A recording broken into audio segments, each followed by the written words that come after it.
महाराज जी, एक पिता लड़का और लड़की में भेद नहीं करते। तो महाराज जी, गुरु को देखा जाता है कि वो इन दोनों को इनमें भेद करके थोड़ा सा प्रकट व्यवहार में। अरे पूरी सृष्टि में भेद नहीं करते गुरु। आपकी दृष्टि कहाँ है? आप अपनी दृष्टि में भेद देख रहे हैं। गुरु की दृष्टि में कभी दृष्टि मिलाई? आप देखो, कभी गुरु की दृष्टि में दृष्टि मिलाई? नहीं मिलाई ना। तो इसीलिए तुम्हें भेद दिखाई दे रहा है, क्योंकि तुम्हारी दृष्टि में भेद है। हमारी दृष्टि में तो हमारे आत्मा हो तुम सब। ये बाहरी एक मर्यादा है। जैसे है ना, बहन, बेटी, माँ, पत्नी, चारों स्त्री शरीर है ना। कोई भेद नहीं आत्म तत्व में, पर व्यवहार में भेद है ना। बेटी और बहन के प्रति जो हमारा भाव है, जो हमारा माँ के प्रति भाव है, वो हमारा स्त्री शरीर में ही पत्नी है, पर वो नहीं, उससे अलग भाव होगा। जो स्त्री के प्रति भाव है, वो बहन, बेटी, माँ में नहीं कर सकते। नहीं तो अपराध, दोष दृष्टि। समझ रहे ना? चारों स्त्री स्वरूप ही है, पर दर्शन में एक ही पर ब्रह्म परमात्मा है, पर भाव में बड़ा भेद हो जाएगा, व्यवहार में बड़ा भेद हो जाएगा। ऐसे ही जैसे संत जन है, अब बचपन से अभ्यास कराया गया है कि तुम्हारी दृष्टि कभी माताओं बहनों की तरफ एकाग्रता पूर्वक चली गई तो तुम्हारी दृष्टि दोषमयी हो सकती है, जब तक भगवत प्राप्ति न हो जाए। तो जो अभ्यास किया जाता है वही सिद्ध हो जाता है। अब हम आपसे बात करेंगे, अचानक दृष्टि चली गई तो चली गई, नहीं तो ये इन नेत्रों का अभ्यास है। जिससे अभ्यास किया जाता है ना, अभ्यास है इन नेत्रों का। शास्त्र में और स्वभाव में देखा गया, हमारा मन बड़ा चंचल है जब तक भगवत प्राप्ति नहीं कर सकता।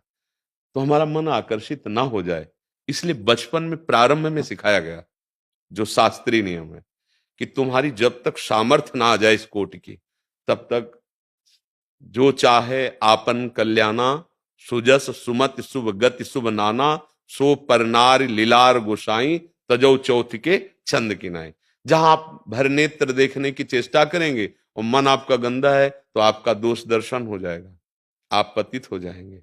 अब वही अभ्यास से जब सिद्ध होता है, परिपक्व हो जाता है, तो उसका स्वभाव बन जाता है। उसकी दृष्टि में भेद नहीं होता। मना स्थिति बहुत चंचल है। जब तक वो जैसे भुना हुआ चना है और उसमें कोई अंकुरण नहीं होगा, ऐसे भगवत साक्षात्कार हो गया है। अब कोई त्रिभुवन का ऐश्वर्य, भोग, ममता, राग उसे भ्रष्ट नहीं कर सकता, नहीं तो भ्रष्ट हो जाएगा। मर्यादा से चले, जैसे शास्त्र मर्यादा है, तो उसमें भेद का जो भाव किया गया, वो दोष दृष्टि वाला नहीं है, वो पवित्र दृष्टि वाला है। जो मर्यादा बनाई गई है वो मर्यादा है। ब्रह्मबोध हृदय का विषय है, ना कि बाहरी व्यवहार का विषय है। आप समझ रहे हैं ना? बाहरी व्यवहार में पिता को पिता माना जाता है, माता को माता माना जाता है, बहन को बहन माना जाता है, पुत्री को पुत्री माना जाता है, और सब में ब्रह्म देखा जाता है, भाव सब में किया जाता है। तो उसको ये समझना पड़ेगा कि व्यवहारिक भेद ये सत्य भेद नहीं है, पर व्यवहारिक भेद अत्यंत आवश्यक है। अभेद दर्शन होता है, सब में हमारा प्रभु विराजमान है, इसमें कोई संशय नहीं। पर व्यवहार में भेद हो जाएगा। अगर आपके शरीर की सेवा करानी तो हमें किसी स्त्री साधक को लाना पड़ेगा ना।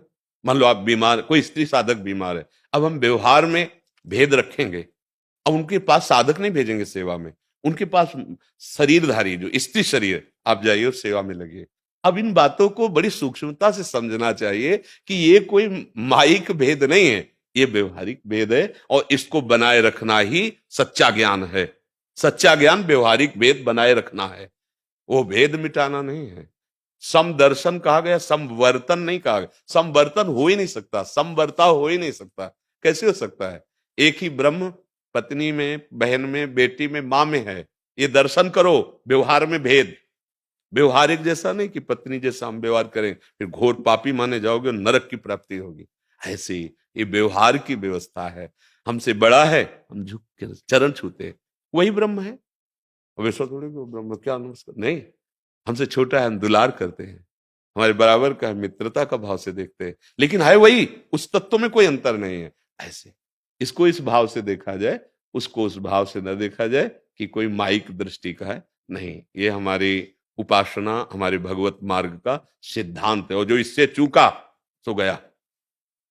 रेखा खींची गई है, जो ज्यादा मन मानी करने लगता है वो भ्रष्ट ही हो जाता है। भगवान की दुरंत माया है। बिल्कुल जो रकील खींची गई उसी के अनुसार चलो।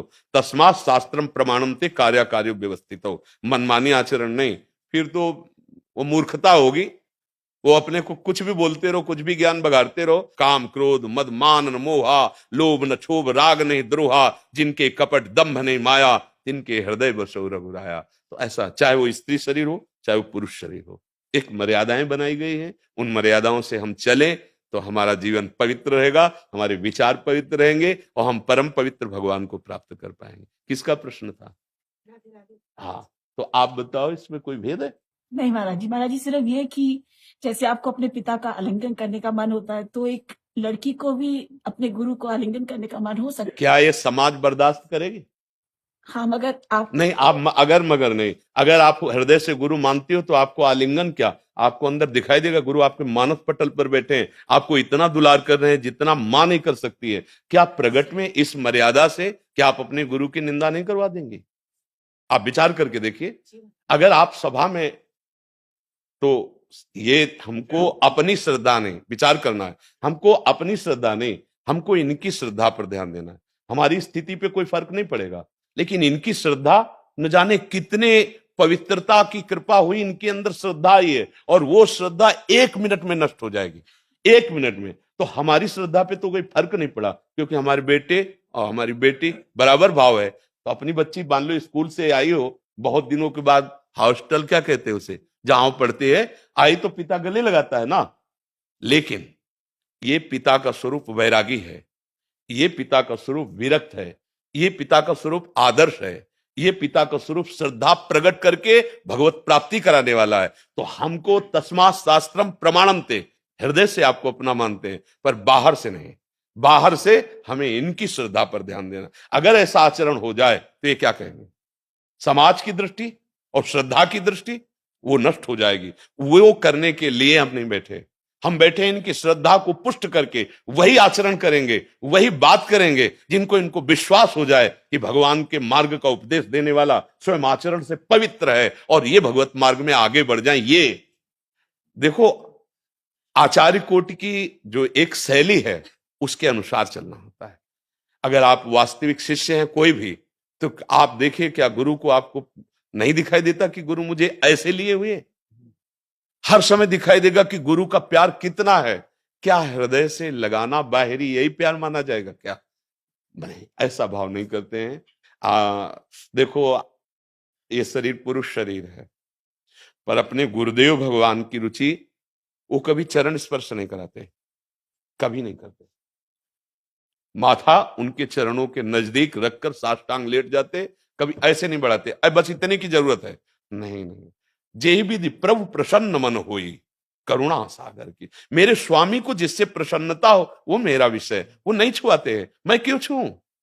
और जब ऐसे हम चल रहे हैं ना, यही वो बैठे नजर आते, उनके चरणारविंद यही हर समय प्रफुल्लित करते रहते। हमने छुआ, ये मेरी खुशी, वो ना छूने से उनकी खुशी, मुझे उनकी खुशी देखनी है, उनकी बात देखनी है। तो ये बात मानना हमारे लिए, सब आप हमारी आत्मा हो, हमारी श्री जी की सखी हो, हमारे लिए बहुत वंदनीय हो, पूजनीय हो, पर प्रगट में बाहरी व्यवहार को संभाल करके चले। जहां बाहरी व्यवहार से चूक हुई तो फिर परमार्थ का पथिक निंदनीय हो जाता है, निंदनीय।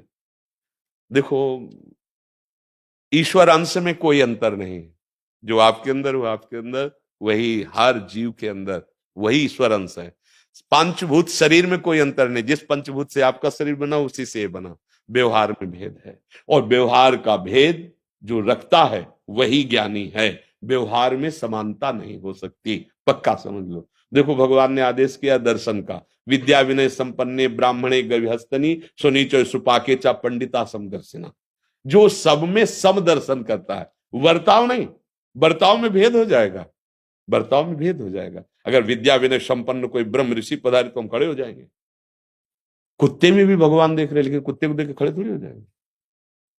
हाथी में भी देखना है, चांडाल में भी देखना है, व्यवहार में भेद हो जाएगा। सब में भगवान है, पर हम गुरु जैसा व्यवहार सबसे तो नहीं कर पाएंगे। ये भाव कर सकते हैं कि मेरे गुरुदेव सब में विराजमान, अखंड मंडलाकारम व्याप्तम चराचरम, पर बर्ताव में अंतर हो। जे ही गुरुदेव को देखा तो जो भाव आएगा वो आपके देखने में थोड़ी आएगा। भाव रहेगा कि सब में मेरे गुरु तत्व विराजमान। ये बात समझना पड़ेगा, इसको स्वीकार करना पड़ेगा। व्यवहार की पवित्रता ही सच्चे ज्ञान का प्रतीक है। व्यवहार की भ्रष्टता कभी ज्ञान नहीं हो सकता है। आप स्वयं विचार करके हमारे वचनों को देखना, क्या हम और आप अगर व्यवहार को पवित्र नहीं रखते तो क्या हमारा ज्ञान पवित्र है?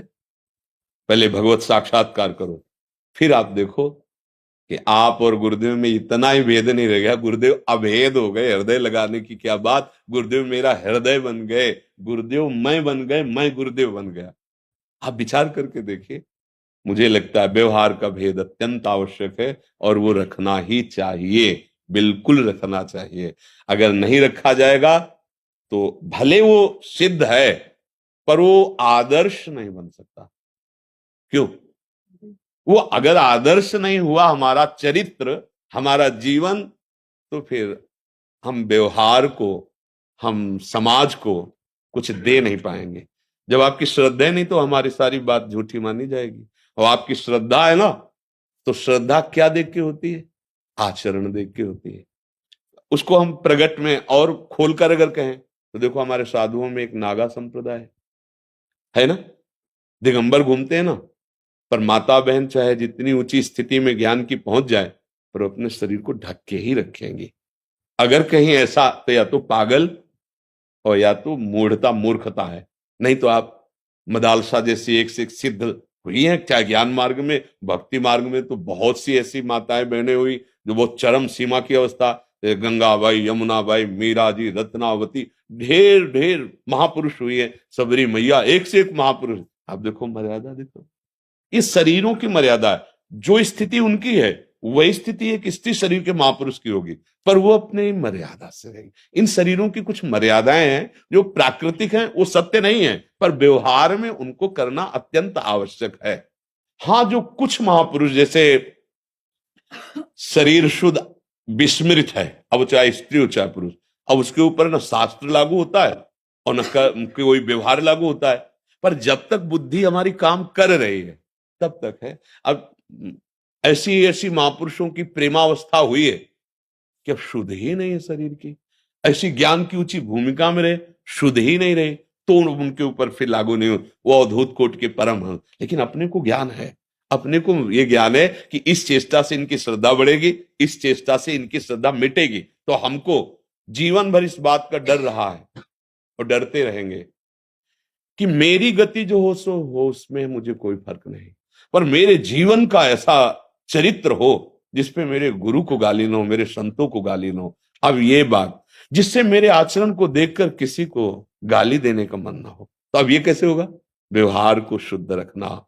और ऐसा नहीं कि व्यवहार को शुद्ध, एकांत अगर भ्रष्ट है तो व्यवहार को शुद्ध रख ही नहीं सकता।